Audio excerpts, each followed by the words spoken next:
Before we dive deeper into this story, I have one small request. Please subscribe, drop a like, comment, and hit that hype button to boost this channel so more people can discover these incredible Reddit stories. My name is Dylan, and the funny thing about betrayal is how quiet it sounds at first, like a fridge humming in the next room that you only notice when everything else stops. I work nights coordinating cars for hospital staff, so I am used to strange hours, glowing screens, and people lying about how long they will really stay. I thought that skill stayed at the office, but then our family tablet pinged on the kitchen counter while Maya told me she was drowning in office reports. It showed a bright flyer, rooftop media night, the same evening she had circled on our calendar as cozy dinner at home. I watched her thumb hover near the notification and slide it away like a breadcrumb she hoped I had not seen. I did not say anything then. I just felt something thin and sharp sit down in my chest and make itself comfortable. Later in bed, when she whispered why I was so distant, I finally answered that line about her choosing another man, and I saw it hit. For a second, the house was full of silence, and my marriage sounded exactly like that fridge. The next morning, I stood in the kitchen watching the coffee drip, and the sound reminded me of a slow leak, like something inside my life was quietly draining out. Maya walked in wearing her gym hoodie, hair in a high ponytail, already glowing like a sponsor post. She kissed my cheek and said she had a huge campaign week, lots of late nights, big chance for a promotion. I nodded and stirred my coffee, mostly so my hands had a job and would not reach for the tablet again. While she talked, the tablet on the counter lit up with another tiny rectangle, a group story preview from the gym account, showing a rooftop skyline and the words, Media Night Test Shoot. The date matched the one she had marked for our cozy dinner.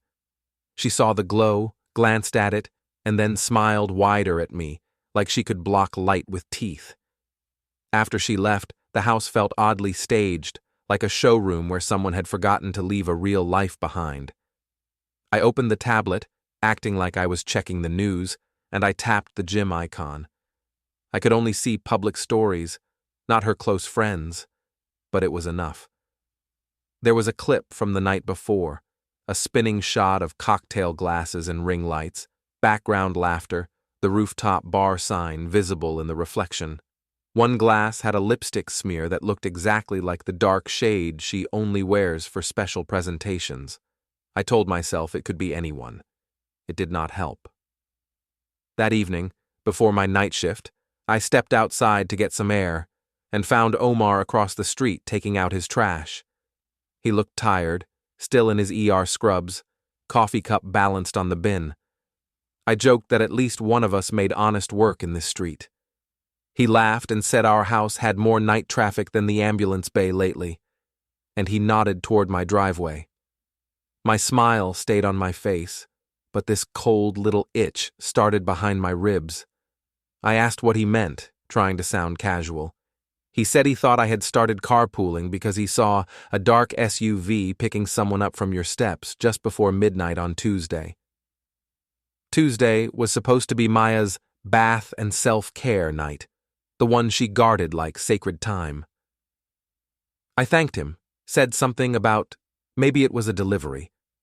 Omar shook his head and said he heard the door slam and saw a woman in a long robe hurry down the path. He assumed it was me. I told him I was at the office that night, knee-deep in spreadsheets. For a second, his eyes changed, like he was replaying the memory and shifting my name off that figure. I forced a laugh and said, "Night shift does weird things to people's sense of time." Inside, I felt that thin, sharp thing in my chest turn, like it was settling in for a long stay. I spent most of that shift pretending to work while staring at numbers that refused to add up, not because the math was hard, but because my life suddenly looked like a spreadsheet with hidden columns. Every time a car finished a ride, the system logged start and end points, timestamps, costs. The cars were honest. People were not. Around 3 a.m, the office was dead quiet. The only sounds were the air conditioner, the humming lights, and my own fingers tapping on the keyboard. I opened my personal profile inside the fleet dashboard, the one linked to our home address and my work card. I told myself I was just checking for fraud, like any responsible employee. The list of recent trips popped up. Most were boring. Grocery runs, pharmacy stops, a late ride from the hospital when I had stayed too long finishing reports. Then I saw it. 2 rides had my home address as the pickup point, both late at night, both on the days Maya had called self-care evenings. Destination: the rooftop bar near the hospital. Not office, not friend's apartment, not yoga studio. Rooftop bar. The charges were small but there, politely sitting on my work card like nothing was wrong. I leaned back and stared at the screen.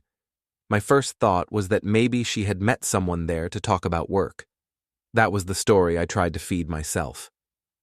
Then I pictured the story thumbnail with clinking glasses and bright lights, and it tasted like old coffee and metal.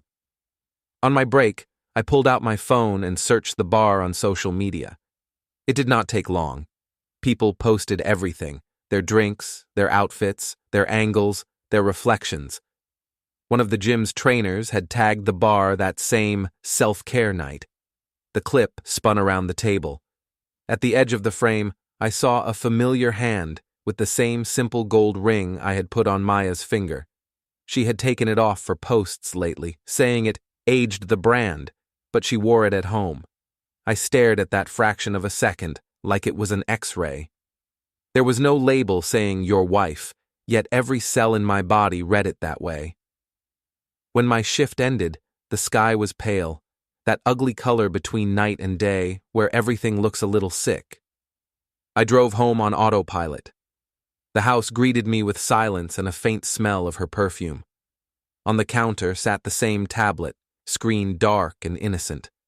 I made coffee and listened to the machine hiss. I could wake her up and ask. I could pretend I knew nothing. I could walk away from this whole thing, decide that maybe every marriage had shadows.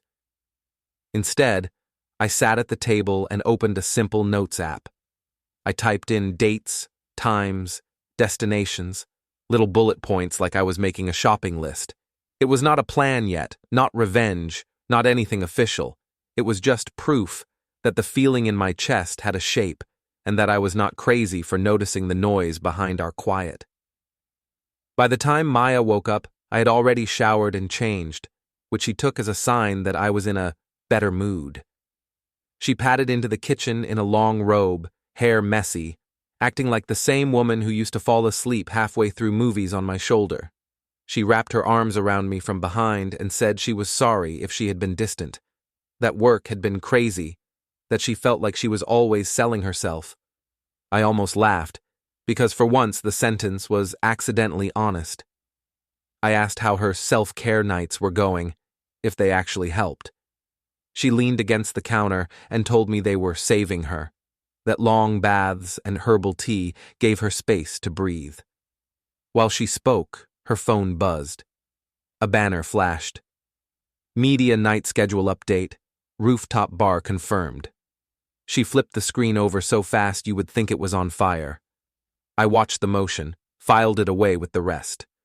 When I left for my next shift, she kissed me slow and told me not to wait up, that she would probably sleep early. I told her I might be busier than usual too. On the drive to work, I did not take the usual turn toward the office. Instead, I circled past the rooftop bar, noting the entrance, the parking, the way the sign glowed even in daylight. It looked harmless, like every other place people went to forget they had lives at home. I sat there for a minute and decided I was done guessing. If she was going to build a second life under neon lights, I wanted to see it with my own eyes, not just through other people's cameras.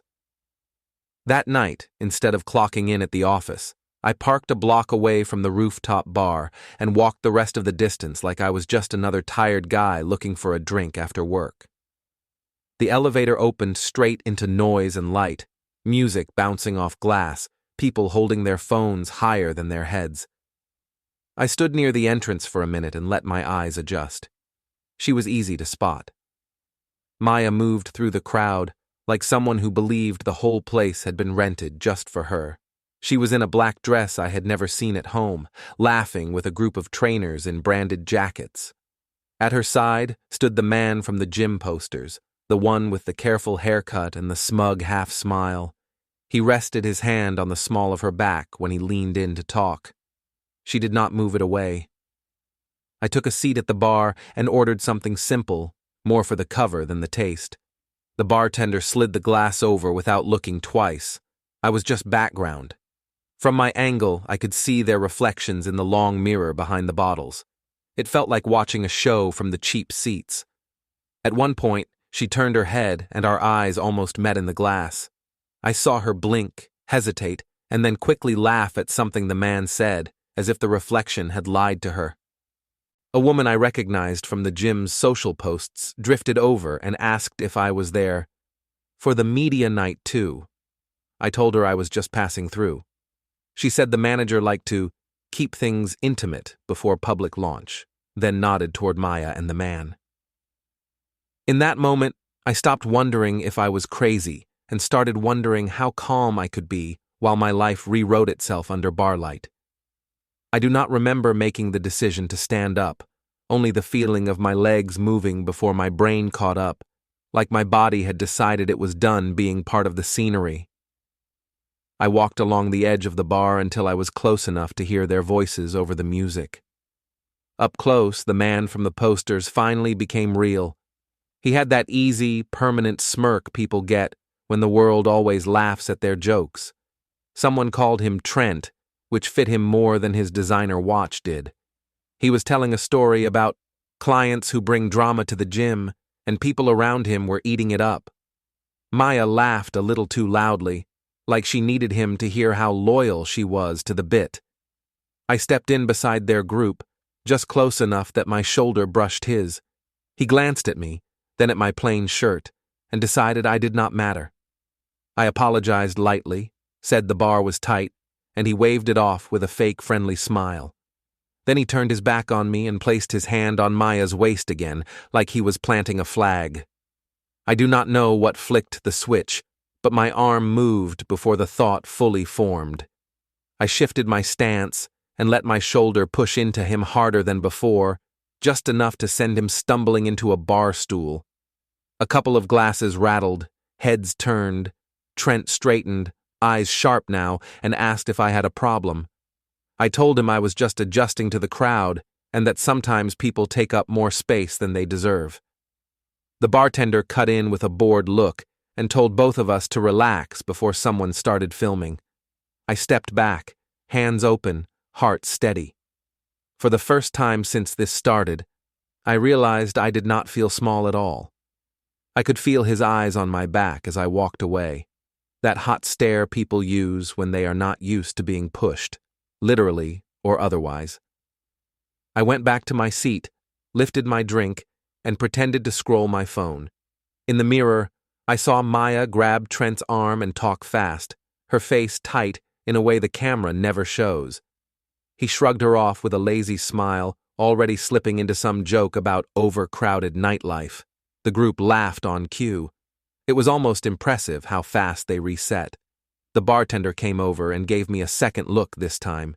She asked if I was okay, voice low, eyes sharper than before. I told her I was fine, just bumped into someone who thought he owned the floor. She huffed and said that guy acts like he owns the whole rooftop, then asked if I wanted my tab closed. I said yes. As she printed it, she glanced at the mirror and said she sees those two here more than the happy hour specials.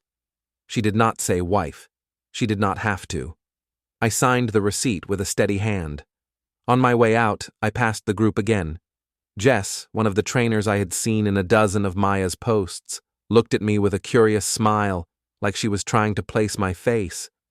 For a second, I wondered if Maya would introduce me, maybe claim me as her husband, prove I still belonged in this picture. She said nothing. Trent leaned in and asked her something, and the circle closed again. Out in the hallway, the music dulled to a bass thump. I pressed the elevator button and watched my reflection in the metal doors. I did not look like a man who had just lost his wife. I looked like someone who had finally seen the whole stage from the right row In the elevator going down, I finally let the anger stretch its legs. It did not feel like fire. It felt like cold water, steady and clear, running around every scene I had just watched. By the time the doors opened to the street, I had decided on one simple rule. No more guessing, no more giving her the benefit of a doubt she never paid for. Outside, the night air smelled like smoke and cheap perfume.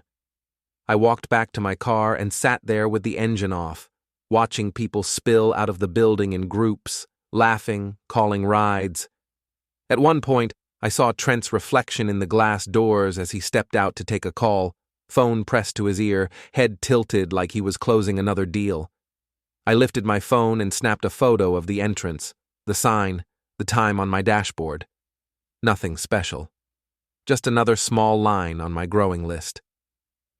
The drive home was quiet. No music, no radio, just the hum of the tires and my own thoughts lining up like cars in a queue.